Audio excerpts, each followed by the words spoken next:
බුදුහාඳුනට අපි කියනවා විශාල වශයෙන් අපි පාවිච්චි කරනවා. උකුණක් වන්දන බුදු කෙනෙක්.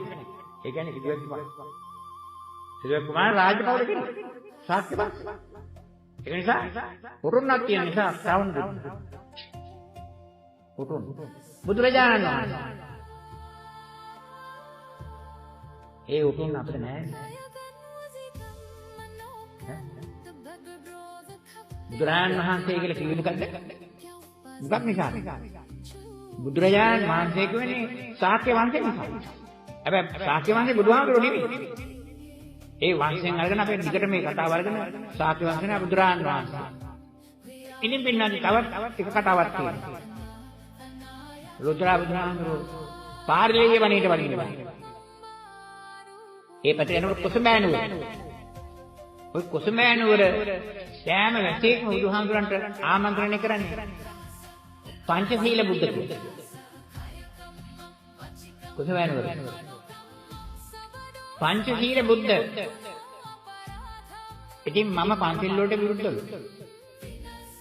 ඔව්. බුදුහාමුදුරන්ගේ නෙවෙන පංචශීල වලට මම විරුද්ධයි. බුදුහාමුදුරන්ගේ පංචශීල වලට විරුද්ධයි. බුදුහාමුදුරුවෝ පංචශීලයේ පෙන්වන්නේ දිට්ඨිංච අනුපගම්ම සීල කියලා. ඒත් කියන කන්නේ සූත්‍රය. දිට්ඨිංච අනුපගම්ම සීලවා දර්ශනේන සම්පන්නව. දර්ශනීය ලබන්නේ චින්තනෙන් ගත සීල වලින් නෙමෙයි. දර්ශනේන සම්පන්නව කාමේසු විනීය කියදන් එහි ජාතු ගප්පසේ යම් පොතේ. දිට්ඨිංච අනුපගම්ම සීල. එතකොට සීලය ගැන කතා කරනකොට අද බොහෝ දෙනෙක් සමාදන් වෙන්නේ අර බ්‍රාහ්මණ ධර්ම වල කියන මේකත් කර්ණීය සූත්‍රයේ කියනවා.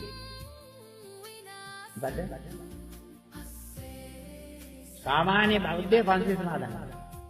මේ පන්සිල් කියන එක දැන් දෙපැත්තකට ගෙනවා. නමුත් ඔබ තේරුම් කරගන්න. අනගාരിക ධර්මතාවතුමා කිව්වේ ලංකාවට.